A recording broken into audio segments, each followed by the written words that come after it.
صاحب ایک تو چیزوں کی مزید وضاحت جو ہے وہ ہم یہاں پر کرتے چلیں ناظرین و سامعین کے لیے. ایک ایگو ہے، ایک شرم محسوس کرنا، مطلب جو کہ علم کے لیے تو کسی جو ہے وہ کی مطلب کوئی قد و قید کے معاملات تو نہیں ہیں جی کہ آپ مطلب بڑے ہیں یا چھوٹے ہیں یا آپ کی عمر کتنی گزر گئی ہے. تو یہ جو لوگوں کے اندر ایک یہ بھی شرم محسوس ہو جاتی ہے کہ اب میں اس چیز کو سیکھوں گا یا اب اس وقت میں سیکھوں گا، اس کے لیے کیا؟ دیکھیں جی، اس میں تو عمر کی تو کوئی قید نہیں ہے، ٹھیک ہے. جو تو دین کے معاملات یا انسان کی زندگی کے ساتھ لازمی چیزیں ہیں، جو ضروریات دین ہیں، ان کا خاص طور پر ضروریات دین میں ان کا سیکھنا تو ضروری ہے، وہ کسی بھی عمر میں ہو.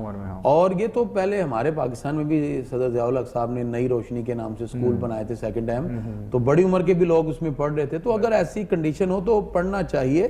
کسی بھی عمر کا کوئی فرد ہو، اگر اس کے دل میں یہ خواہش ہو اور یہ تمنا ہو، تو علم کے لیے کوئی وقت متعین نہیں ہے. حضرت ابو ہریرہ رضی اللہ تعالیٰ عنہ جس کلاس کے مونیٹر تھے، اس کلاس کے اندر 70 اصحاب صفہ تھے، وہ سارے بڑی عمر والے تھے. اور نبی کریم صلی اللہ تعالی وسلم نے پھر ان کو، چونکہ وہ سب سے بڑے تھے، یعنی اس حوالے سے کہ وہ سرکار سے زیادہ علم حاصل کرتے تھے، آقا علیہ السلام سے عرض کیا کہ میرا حافظہ کمزور ہے، چیزیں نہیں یاد رہتی. صحیح بخاری، آقا علیہ السلام نے کہا چادر پھیلاؤ، پھر کچھ چیزیں سرکار نے ڈالی، نظر تو نہیں آئی. کہا جی اٹھاؤ کے سینے سے لگاؤ. ابو ہریرہ فرماتے ہیں جب سے میں نے وہ چادر سینے سے لگائی کوئی چیز بھولی نہیں. سبحان اللہ. تو یہ نبی کریم صلی اللہ علیہ وسلم کی بارگاہ سے پھر عرض کرنا کہ اللہ تعالیٰ پھر حافظے میں بھی قوت عطا فرماتا ہے، ٹھیک ہے نا. تو یہ کسی بھی عمر کے حصے میں ہو، انسان کو علم کی تحصیل کے لیے پیچھے نہیں ہٹنا چاہیے. یہ ایک جہاد ہے، اور جو علم کی تحصیل میں لگا رہتا ہے وہ دنیا سے بھی جائے گا تو اللہ شہادت کا مرتبہ عطا فرمائے گا. اور ویسے بھی علم کے لیے جس طرح بھی ذکر ہوا، گود سے لے کر گور تک علم کے طالب رہنا یہی کامیابی ہے. پھر اسی طرح جو روایات میں آتا ہے کہ تم علم حاصل کرو اگر جو تمہیں چین جانا پڑے، تو یہ دور کی مسافت کا ذکر کرنا ہے کہ چین جانے کے لیے نہیں کہا. ہاں بالکل، یعنی ایک مثال کے طور پر مثال ہے کہ دور کی مسافت. جیسے ابو درداء رضی اللہ عنہ کہتے ہیں میں دمشق کی مسجد میں بیٹھا تھا، ایک شخص آیا، اس نے کہا میں مدینہ الرسول سے صرف ایک حدیث لینے آیا ہوں اور مجھے پتا چلا کہ آپ اس کے راوی ہیں. تو پھر انہوں نے یہ حدیث سنائی، من سلک طریقا یطلب فیہ علما، جو تحصیل علم کے لیے کسی راستے پہ چلتا ہے اللہ اس کو جنت کے راستوں پہ چلاتا ہے. اور میں نے قول پڑھا تھا عبداللہ ابن عباس رضی اللہ عنہ کا، کمال قول تھا. آپ فرماتے ہیں تدارس العلم ساعۃ من اللیل خیر من احیاء، فرمایا ساری رات کی عبادت شب بیداری سے بہتر ہے ایک گھڑی دین کا مسئلہ سیکھ لیں. اب اندازہ لگائیے، ایک بندہ ساری رات نوافل پڑھ رہا ہے، عبادت میں ہے. تدارس العلم ساعۃ من اللیل، ایک گھڑی رات کی دین کی کوئی بات سیکھ لینا ساری رات کی عبادت اور شب بیداری سے افضل ہے.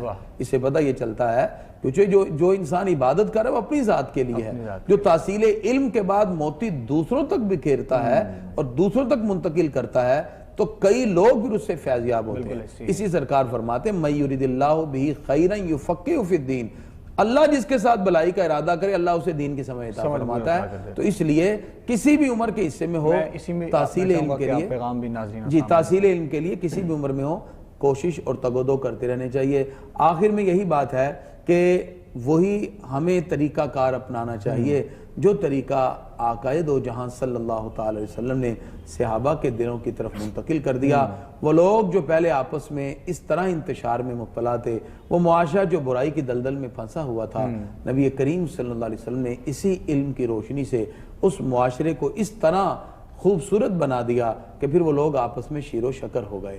آج بھی اسی محبت یگانگت کی ضرورت ہے. اپنے بچوں کی تربیت کیجئے. آقا علیہ السلام فرماتے ہیں کلکم راعین وکلکم مسئول عن رعیتہ، ہر بندہ نگہبان ہے، ہر بندے سے اس کی نگہبانی کے بارے میں سوال کیا جائے گا. یعنی وہ کہہ سکتا باپ کہ جی میں کیا کروں، میں ڈیوٹی پہ ہوتا ہوں، والدہ کہ جی میں کیا کروں، میں کاموں میں مشغول ہوتی ہوں. ہر ایک سے اس کی نگہبانی کے بارے میں سوال ہوگا.